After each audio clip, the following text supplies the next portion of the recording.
When working as an administrator on SQL Server, you're going to kind of run into the situation of restarting the SQL Server. So let's kind of walk through the process here.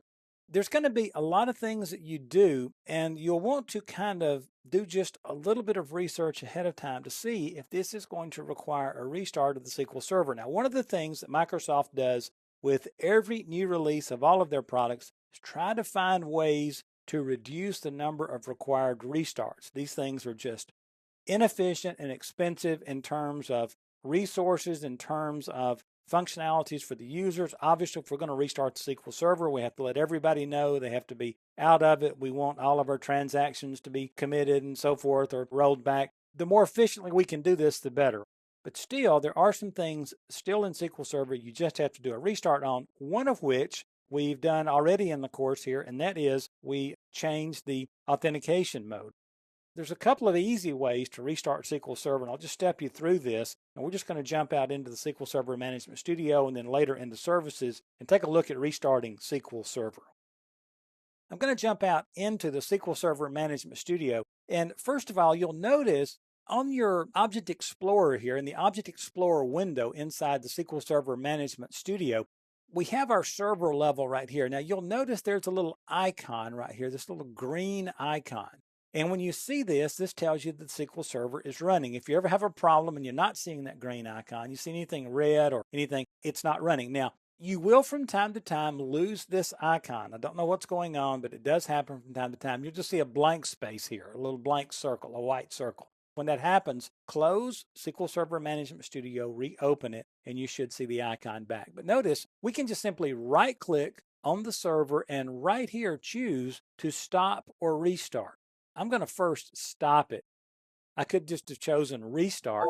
I will get a UAC prompt here saying, hey, you're about to do something serious. Are you sure that's what you want to do? And notice, are you sure you want to stop the MS SQL Server service? And we say yes. And we're going to get this service control feedback box here that's going to let us know that it is stopping SQL Server. And again, this is a major deal. Anybody connected needs to be notified and so forth. It's also going to tell me that stopping this is also going to stop some other services, the SQL Server Agent service. And yes, we want to do that. So we'll just continue here. And so notice it says it's attempting to stop it. There we go. Notice it has stopped. Okay, now if we refresh, sometimes you will see the icon refresh here. Sometimes you won't see it. Don't depend on that icon necessarily. Use it as a visual clue to anything that could be a problem. But if you don't see the icon there, like I said, you may want to stop and restart, okay? So notice it's telling me here when it tried to refresh that it couldn't connect up. And now I can see that my SQL Server is not running, okay? So you can use these visual cues. To restart it, I can just come down here and click on Start. And again, UAC is going to prompt me about the seriousness of what I'm about to do. And then it's going to ask me, do you want to start the service? And I just say yes. And it's going to attempt to start up the following service. That's what you have to do from here. Now, let me just tell you, and I don't want to sound like I'm nitpicking on the product here, but there are times when you restart the SQL Server out here from the Management Studio that it doesn't exactly do it like we'd like to see it. And I don't know what's going on there, but you will see that from time to time. This time it looks like it worked okay. Notice if we right click and go down to Properties, and we can go into Security. If you remember, we changed the authentication mode a little earlier in the course, and here it is. It's on SQL Server Windows and Windows Authentication mode. That's what we changed it to. Now, for the absolute most reliable way to do this, simply in your environment, come down and right-click on your Start button and choose Control Panel right here.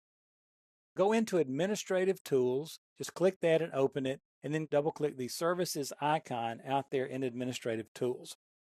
Now what we're going to do is just scroll down in this environment, and this used to be up in the M's as Microsoft SQL Server. It has at some point here on one of the versions moved back down to SQL Server. This is our main database engine that we want to restart here, okay? So notice MS SQL Server, this is what we'd want to stop or restart. This, I can just right click, choose restart, and notice it's going to take it down, and then it's going to start it right back up.